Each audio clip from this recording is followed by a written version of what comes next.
Did you know that 40% of billionaires have dyslexia?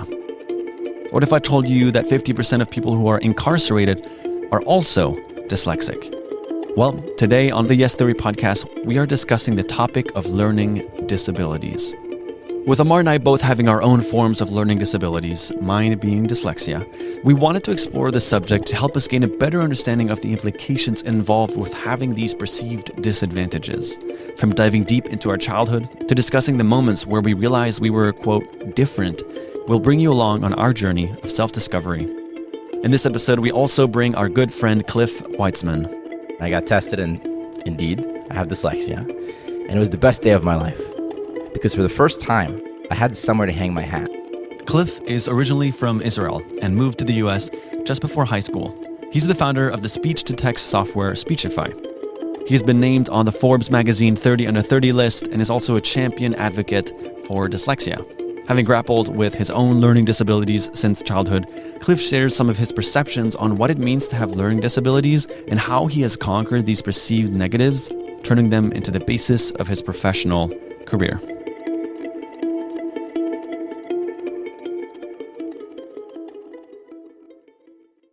So why are we deciding to talk about this today? Maybe we can start because all of us have struggled with some form of learning disability in different ways. So for you, you knew that you had some form of ADHD, but you didn't know that you had dyslexia. Yeah. I found out I was dyslexic when I was 9 years old. I also have ADD, but my dyslexia is so pronounced that the ADD pales in comparison. Wow. So how was that finding out? Like, do you remember? Because you said 9 years old. Very vividly. So when I was a kid, I was the most precocious kid in school. And I was very ambitious. I wanted to be a billionaire. I wanted to be prime minister. I wanted to make a significant scientific contribution. I wanted to be a pop star. And I was the star of all the shows in school. And then first grade came along and I couldn't learn how to read. And then second grade came along and I still couldn't learn how to read. And I couldn't even figure out how to spell my last name. And I got really good at faking. So I would fake read. Everywhere I'd go, I'd have a book under my arm. It's just like, no one realized. And then my dad realized when I was 9, and he canceled my 9th birthday party because I was lying to my parents that I was reading and I actually wasn't. And my mom is really good at research. And she read like 100 books on the topic, and she figured out, oh, maybe this is what he has. And I got tested, and indeed, I have dyslexia. And it was the best day of my life. Because for the first time, I had somewhere to hang my hat. And before that, my parents thought that I was lazy. And my teachers thought that I was slow. And I thought that I was awesome. I just needed to prove it to people. And now I was like, you see, I'm not lazy and I'm not slow. I just learned differently.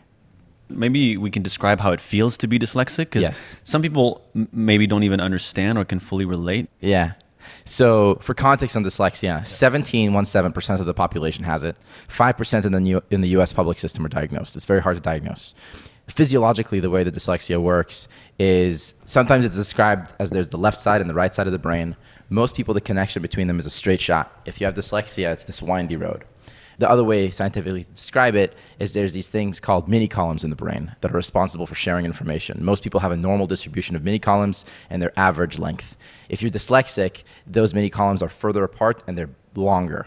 So you're really good at pattern recognition and at creativity and big picture thinking. You're less good at kind of minute operations. So what are the things that you end up with? You're bad at spelling, what's called phonemic awareness. You're bad at decoding when you're reading. Often you forget names, you mix up your left and rights. It's actually like a series of stuff like this, but the biggest impact on people usually is either that their spelling is really bad or they're really bad at math when it comes to like following small numbers, or they're really slow at reading. And it's not just being slow at reading. Reading takes a lot of energy from me. So one sentence takes me as much energy and brain power as most people take to do a long division equation in their head. So after reading a paragraph, I'm exhausted. And so every day the librarian would wake me up in the library and I just brute forced my way through it. And then when I was 13, I moved to the US. And I was like, great. I just learned how to read in Hebrew. Now I need to learn how to read in a whole new language. And I need to learn how to spell in a whole new language. And I moved in 8th grade. And I had a really amazing history teacher called Mr. Bloom. And I went to Mr. Bloom, who was considered the hardest teacher because he treated you like high school students. And I was like, Mr. Bloom, listen, there's no way I'm going to write an outline of this chapter every night. Number one, I can't even type on a computer in English. Would it be okay with you if I came to school 15 minutes early every day and I would verbally summarize the chapter to you just while I'm learning how to like write and read? And he was like, okay, that sounds fair. And I started the semester having the lowest grade in all my classes. And then by the end of the year, I was one of the best performing students. And How old are you at that point? 13. Where does that agency come from? Oh, I don't know. So there's nature versus nurture, right? I was like born super confident. And I daydream all the time. I read fantasy books like crazy. And I always imagine that I am the main character in the fantasy book. And I live my life as if I am that main character, the hero to my own life. Mm-hmm. And, you know, if you actually analyze how good books are written, that is the main thing that you'll see is main characters have crazy agency. They're always doing stuff. They're never just like lying around. So I always do stuff. And I really wanted to do well in school. And I knew that this normal way would not work for me. So the only option was to go to the teacher and ask for something unusual. And once you do that enough, you get good at it. That's an amazing quality to be born with, because I think for me it affected me in a different way where it actually led me to be a lot less confident in myself. Like the French school system is very much like if you don't know how to spell, like that's the most important thing, and they are so strict on that. My teachers would say like, yeah, he's creative, but everything else not really working, you know? And so I think I kept trying to get better at grades, and I wasn't able to compute. Like it just, no matter the effort, like I was just struggling. And I understood that I had some kind of learning disability, obviously, but I didn't fully comprehend how it was affecting me. Like I confused my P's and my Q's. Yes. I couldn't spell my name also, you know? So like it's kind of sweet. I found an old box of like books and things from when I was like 6, 7, and I literally like there's letters missing in my name. Yes. Like it's crazy. You look at this, and if you're a teacher, you know, or even a parent, you're like, what is this guy doing? And it's like it's crazy because there's, you know, I was very fortunate to have my mom who was very dedicated to helping me work through this, and I don't even know exactly what it's called. Like it was like Usually it's speech language. Yeah, I think pathologist. Yeah. Yes, exactly. Yeah. So I was doing that once a week, but I was hiding it from all my friends. Like I didn't want anyone to know. It was like literally I would get off a couple stops early from the bus, and I would lie to my friends to say like, oh, I have soccer practice or something. You know, I would just make stuff up because I was so embarrassed. Like I didn't want to be the person that was the only one that I knew that had this issue. Wow. Yeah, so I wish I would have had the confidence to understand that this doesn't make me dumber than my friends. It's just that I'm struggling in a different way. But there wasn't any way to actually experience that, because the way that your grades are, You're told this is what means you're smart. yeah. And I just didn't know another way to prove it. But I was looking around and I'm like, I'm not dumber than my friends. Like I think I get it, but I'm not able to show it in a way. And it took me all the way to end of high school to, just like you just find different ways of studying.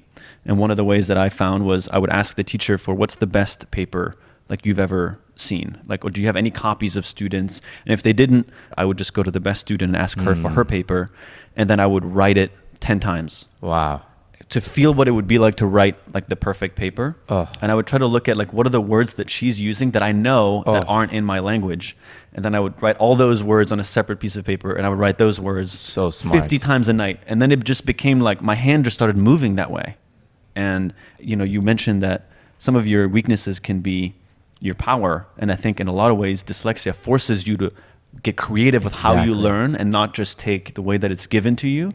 And then those things can be applied to so many different things, because now your approach to learning is, how can I do this, rather than, what is the one prescribed way to do this? You know, I don't know what the exact percentage is, but you told this to me and I had no idea that a very large percentage of billionaires or millionaires are dyslexic. What's the percentage? Yeah, so 17% have it, 5% are diagnosed, 50% of people who are incarcerated have dyslexia, 30% of entrepreneurs have dyslexia, and 40% of billionaires. And it's the type of thing when you're 9 years old and you fail at the one thing that you're supposed to be good at, you have two options. One is you go down a very dark path and you said, screw school. This is not for me. You go do whatever. The second path is you realize that failure is okay. And when you realize failure is okay, you realize that the only way to do it is just brute force hard work. and that happened to you, it took you 10 years of skipping the bus and telling your friends you're going to soccer practice, and in the dark kind of like copying the best students' papers. But by the end of high school, you figured it out. And surprise, you had a bigger challenge later, which was yes theory. But you had already built that resilience. And so it's actually a huge privilege when you're 9 years old to go and have life be run on hard mode. And most people don't have the opportunity to do that, and they grow up without building that muscle. But if you build that muscle of perseverance and creativity to solve the problems, because you got to work outside the system, you learn how to work the system in a positive way, and that applies for the rest of your life. That's great. And I feel like for you, when we've talked about our experiences, we're realizing that we had similar things happening, but in Egypt, you never had anyone tell you really what was going on. And your teachers were like going crazy, not understanding. So, I mean, I grew up in a city outside of the capital. It's not a big city at all. And, you know, I hadn't met anyone in my life up until that point who had gone to a therapist or had seen a psychiatrist or any sort of like a specialist outside of school to, you know, to help them with whatever issue they're going through. But one thing that all my teachers were very adamant on is that there was something very different with me. And I use the word different now, but the time it was something was wrong. Oh. To the point that I became the first student in my school to be like referred to a psychiatrist in Cairo. So I still remember on a weekend, my dad and my mom took me to a psychiatrist to the first session, and they were like, oh, he's got to do these tests. And then the second session, we go back and she like sits me down and she like asks me to come closer to the desk, and she starts explaining. It's like, listen, like you're a smart kid, but you have this thing that is going to make learning very hard for you. And she goes on to describe basically like how I am an outlier in the way my brain processes things. And she goes on to explain what ADHD is. But then she finishes that by putting me on meds, which is very like the concept of taking medication for something like brain related or behavior related just did not exist in my culture and my family. But my parents just didn't want, like they saw a lot of potential and they didn't want that to be the thing that stood between me and achieving all of that. So I end up being on these meds for about 2 weeks. And I remember feeling that the meds were too expensive. Wow. For my family to be able to like afford on how regular they wanted me to take it. And how old were you when they prescribed that to you? That I am 11 years old. From what I remember in that part of my life, the guilt of how expensive it was and me feeling like I could do more to just like be less lazy or try harder. And, you know, I did that and it didn't really work, but I had, as you said, like you start to develop skills in other parts of your life. And I was developing these skills. And then I end up getting an opportunity to leave Egypt to go study in a very rigorous academic system in South Africa, in a language that I hadn't studied in before, in English. Same, you know, this is how we became friends, because there were all these parallels in our stories. So both of you left. You left at 13, yeah, and you left at 15. Yeah. And we were born like 300 miles apart. 300 miles apart. Wow. 2 days apart. 2 days. Yeah. Wow. Yeah. Same year? Same year. Yeah, That's amazing. Yeah. Wow. You guys were meant to meet at some point. Yeah, big time. But you know, I end up moving to South Africa, and there I faced the same problems, except it was so amplified by all the other challenges that came with studying in a new language, being in a very rigorous educational system, being away from home. And that's when I started to make these decisions for myself. Like, am I going to take my school's counselor's recommendation to go see a psychiatrist that then recommended that I go again on medication? Will I actually do that? Or should I just like really stick it through and try harder? And I think that was a big part of my torment throughout my life, is that I always thought that I could try harder rather than it being like I was just fine where I was. And that was a big part of the reason that I decided to just double down on yes theory and drop out of school. I guess that's like, there's two different approaches in a way. And I guess I don't know if there's one that's better than the other. You know, it's either you push through, but push through, you can't keep trying the same thing. So it's like, how do you, do you pivot, or do you just decide that, academia is not for you? Because your approach was like, I'm going to do this. Dominate academia. I'm going to dominate this. And you were like, you tried, but you decided that I'm going to dominate something. You're going to dominate something else. No, so you guys took different paths. paths. I actually think it's more apparent in the difference between us. because you took the approach of building the systems that allowed you to contain the thing that you were going through. But for me, I went outside. So I feel like the skills that we both end up with as adults are very much a reflection of our ways of dealing with. And I think having had someone also tell me that it is possible in a way, or help me, you know, I think like my mom's, the way you say it in Swedish is studieteknik, which is like study technique. And she just taught me to do mind maps for memorization. She was just trying to do different ways, you know, gamifying the learning, etc. And I think that helped, like trying to approach it creatively and having somebody tell me there is a way to do it. And then over time, I ended up developing my own kind of ways of looking at it. But she was always trying to brainstorm like how is she going to help me learn differently, you know? And I think that's probably one of the hardest things, is like there isn't really that much structure or systems to help people that are struggling in this way. And largely you end up feeling kind of alone. I'm curious what your opinion is about this. Yeah. So let's talk about systems. Yes. Yeah. So I'm very good at systems. So right, I'm 13. I moved to the United States. I'm like the stupidest person in the class because I don't even know how to speak the language. That's like Thomas. Exactly.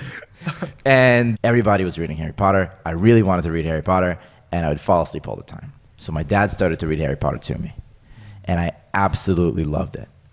And he would record himself on a cassette tape, and I'd walk around the house listening to this cassette tape over and over when he was at work. And then when we moved to the US, we found an audiobook set of Harry Potter in English, and I listened to that 22 times in a row. That opened my world up. And so after Harry Potter, I started listening to a bunch of other books. And I can listen really fast today. I listen at 800 words per minute, 4x speed. 4x. I was listening to you listening. I couldn't even understand anything. It just sounded like you know when you rewind any audio and it's like goes like that's what it sounded like to me. Good. It's so ridiculous. And so what happened was I was listening to Harry Potter at like 0.5x speed, and then 0.75, and then 1x, and then 1.25. And over time, I got really good at listening fast. And so in high school, there were not audiobooks for most of the stuff that I needed to listen to. I realized that also most of my books for college didn't have an audiobook. So I built this tool for my computer that would scan any text. I'd click a keyboard shortcut, and it would read it with a computer voice. And then I set it to be able to read really fast, and I built an automatic speed ramping system that with time increased the speed without me touching it. So I got really fast, and then it could scan physical books. We need to break down this because he's talking very quick. This thing that he's talking about is what he's currently working on, which is a massive company that is offering a very significant solution for people with learning disabilities all over the world. But I wanna go back and like dive deep into that, because it's the tool that you're offering to the world right now is it's the story of like invention out of a need, because you literally built it for yourself. Totally. So like I want to know more about the circumstances around this time. How old are you? How long have you been in college? Yeah. So the first version of Speechify, essentially we had this summer reading book called Sons of Providence. I spent the entire summer trying to read this book. I finished like half. And I'm about to go to this fancy Ivy League school. I'm 18 years old. I'm not about to come in not having read the summer reading book. So I beg my mom to read it to me. And she does. But she has to work. She doesn't have all this time. So now it's the night before school. I still have a quarter of this book left. I'm freaking out. My brother Tyler helps me hook it up to my computer. And then we have it read it and record it into my iPhone. And then I listen to that on the plane and it works. And I'm like, wow, I just read the book. And I walk into that first session confident as hell. And I was like, well, this thing worked. So then we had a bunch of PDFs we were assigned for engineering classes. And so I just built a thing that would use optical character recognition to scan those PDFs, extract the text, and then read it to me. And so when I was in school, I built a lot of things. And I learned how to build stuff with computer science. And when I graduated, my thesis was I want to be the person that I needed most when I was young. And the thing I really needed was someone to read my books to me. And I knew I didn't want a job. So I got 2 of my professors to sponsor me to stay at Brown for another year. So I had an ID. I was on meal plan. I could kind of visit classes, did not pay tuition or have homework, and I was just working on my own things. And the 2 criteria I had was, 1, I wanted to work on something that you could not have built a year ago with the technology that currently existed. And 2, it should bank on some sort of shift in cultural behavior. And so the shift was people were listening more. 7 years ago, podcasts, no one was listening to podcasts. No one was listening to audiobooks. And now everybody listens all the time. It's becoming a primary form of information intake. At the same time, there's a subcategory of artificial intelligence called deep learning. And I was reading a lot of research on that, and I implemented that into Speechify. So now it sounds like a real human, and it can teach you how to listen fast, parses the entire internet, and figures out how to read every website, how to read your emails, your Google Docs, physical things. And so it solves the problem. Like, it's the thing that I really needed when I was 10 years old. Yeah. And it is truly a brilliant tool. Yeah, we think about it as giving people reading superpowers. We will be right back with Amar and Cliff right after a quick break. Throughout my adult life, I've struggled with anxiety. And for a while, my mental health was majorly impacted by this. It wasn't until I started to take small steps every day and making daily meditation a part of my mental diet that I started to feel better. It was made amazingly easy and convenient for me using Headspace. Headspace is an easy-to-use app that offers you your daily dose of mindfulness in the form of guided meditations. Backed by clinically proven research, Headspace's approach to mindfulness can reduce stress, improve sleep, boost focus, and increase your overall sense of well-being. I've now meditated every single day for 1,000 days straight using Headspace, and I can safely say that has changed my life. Meant to work around your schedule, Headspace makes it easy for you to build a life-changing meditation practice with mindfulness that works for you, anytime, anywhere. You deserve to feel happier, and Headspace is meditation made simple. Go to headspace.com/yestheory. That's headspace.com/yestheory for a free 1-month trial with access to Headspace's full library of meditations for every situation. This is the best deal offered right now, so go to headspace.com/yestheory.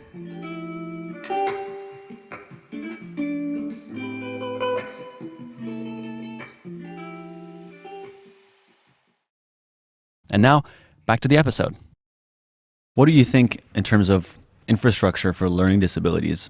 I mean, this is an amazing step forward, but like, whose responsibility is it? You know, is it parents? Is it the school system? Like, how do we help people that are struggling? So, okay, a couple of thoughts. Number one, it's the labels that we use. So the word smart is a stupid word. Everybody's smart. Yeah. Right? You're smart, you're smart, you're smart. It's how you learn.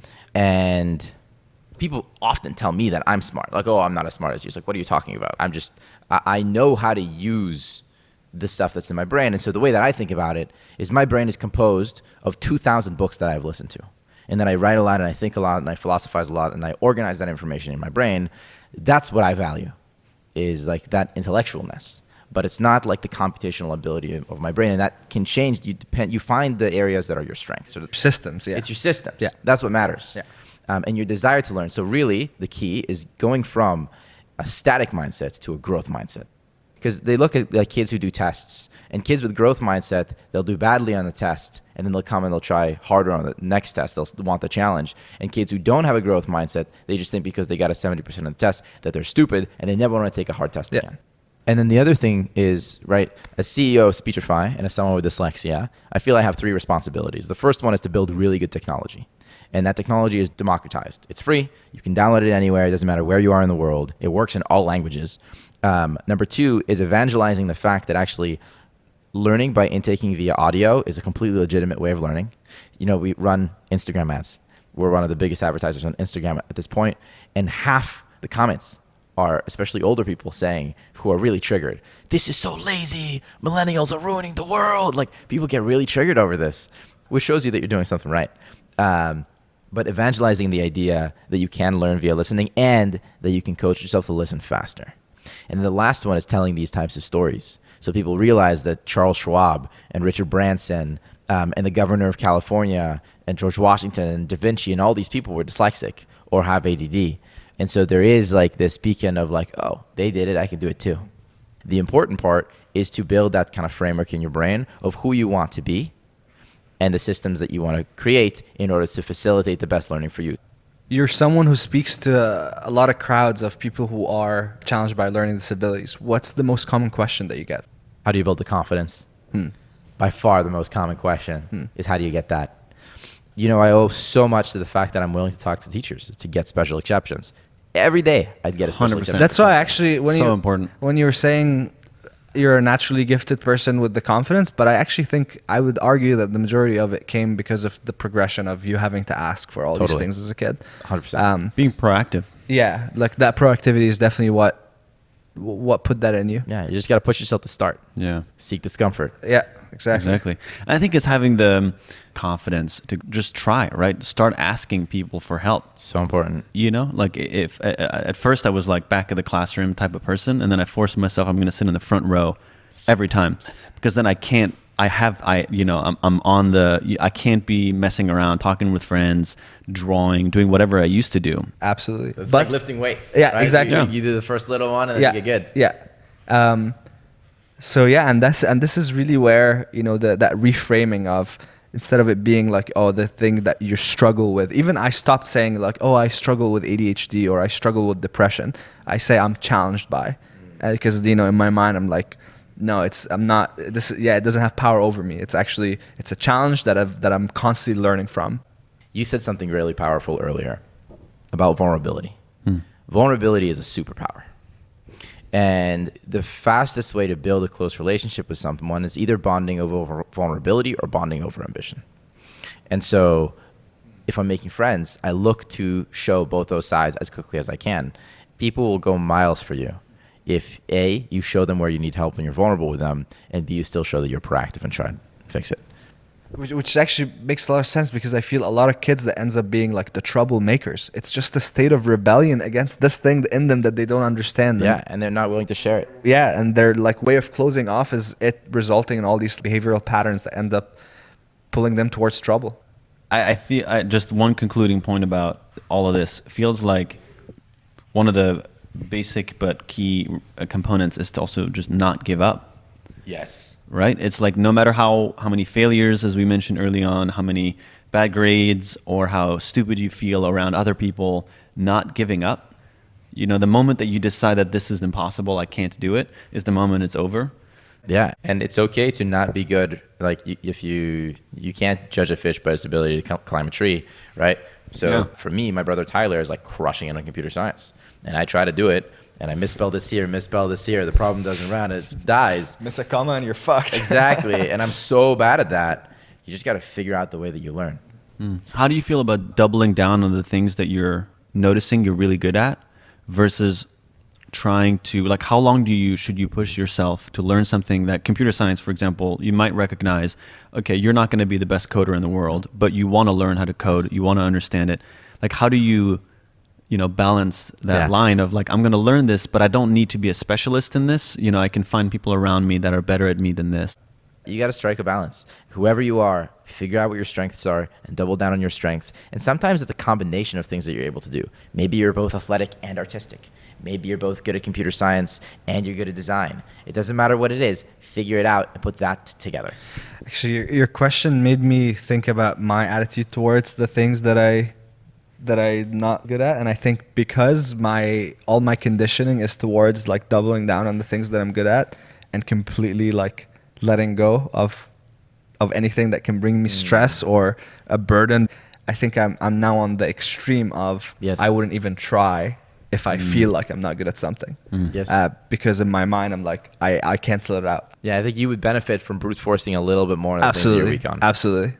But most people do the opposite of you. You're like a much better outcome than most people's approach. Lastly, the really important thing is friends. What? Friends. Find the people who complete you. Yep. Find the Thomas to your Amar. Right? Yeah. I think what you just said is so important. Even when you are starting to learn or trying to figure out how to learn, who you're surrounded with has such a large impact on that. And I think a side effect that happened when I moved to the front row of the classroom is I moved up towards the smartest kids in the class, and they ended up becoming my friends.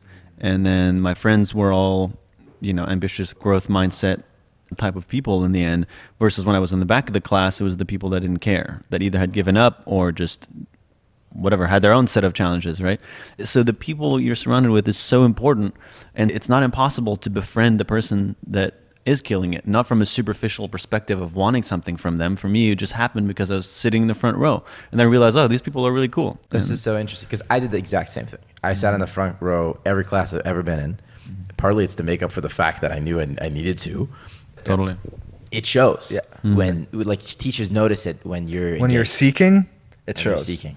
Also plucks you out of your environment. Oh, you know, so that's good. one of the main side effects of seeking discomfort is you get to then come back to your life and have an objective point of view of how things are going and what you want to change. Everyone is born with genetics that have some set of predispositions, but it doesn't Yes. mean that anything can't be learned. Yeah, and I think you that's got to learn yourself. Yeah, Like figure yourself out. yeah, and accept that whatever disability you're told you have, figure out a way to leverage it into Exactly. into a superpower. Yeah. Because whatever Exactly. it is, It already is. there are endless living It already proofs. is, yeah. That you know, this is not something that has to hold you back. And this applies to not even just learning disabilities, to any kind of predisposition or situation that you're in that is a disadvantage at this point in time. And I think this is a great conversation as a first step in our ecosystem for those who do feel different growing up. That if anything, you're different in a positive way. Yes. And it's You're welcomed and it's a gift. accepted, and you're smart. Yeah. Just go 15 feet forward Yep. and seek. When discussing learning disabilities, it's tough to come to terms with the fact that there are positives in dealing with the struggles. Take it from us. Even through this conversation, we are still struggling to accept this aspect of our life. Looking at it from different angles to come to the realization that without having sparred with our learning disabilities, we would not be the people we are today. We hope that through this conversation, you've been able to begin thinking about how any disability or disadvantage can help us become better and stronger individuals. And just remember, sometimes the best way to beat the problem that you are facing is to embrace it with courage. Take those few steps forward without losing hope, and eventually you'll find yourself in a much better place. Thank you for joining us, and we'll see you next week. I'm your host for this episode, Thomas Bragg. But I would not be here without my friends Amar and Cliff Weitzman.